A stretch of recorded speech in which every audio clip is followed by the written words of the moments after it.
من الإبداعات الملغزة التي ما زالت تحيرني بكارتها في اللغة العربية أن يكون اللفظ الواحد بمعنى الفاعل والمفعول معا ككلمة المحتل مثلا، فنقول الصهيوني محتل، الفلسطيني محتل.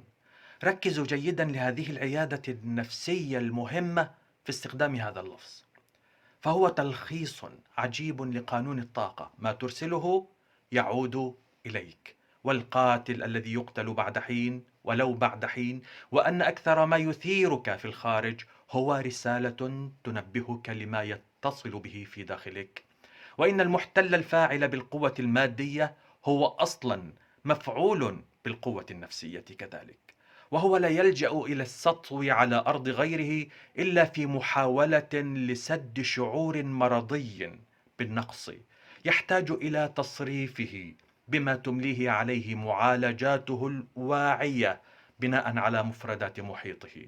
فهو من هذا الجانب أيضا محتل أي مفعول به، مما جعله محاولا لفاعلية الاحتلال للتعويض المرضي، وسوف ترتد إلى شخصيته الداخلية آثار فعله، كما صار على قابيل نصيب من جزاء كل عملية قتل تحدث ليوم القيامة.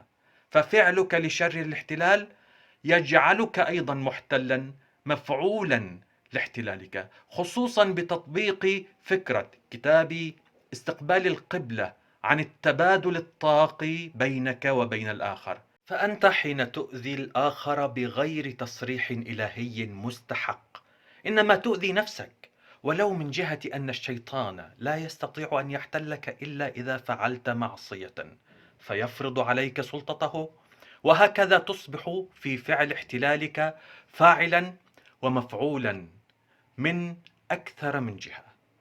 وإبليس الذي قد يحتلك هو أيضا محتل مفعول به بفكرة أن يغويك، وهو يعرف مصيره في النار.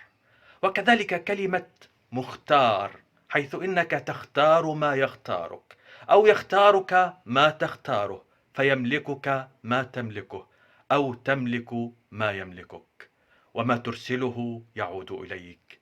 وفي سورة النساء: من يعمل سوءا يجز به ولا يجد له من دون الله وليا ولا نصيرا.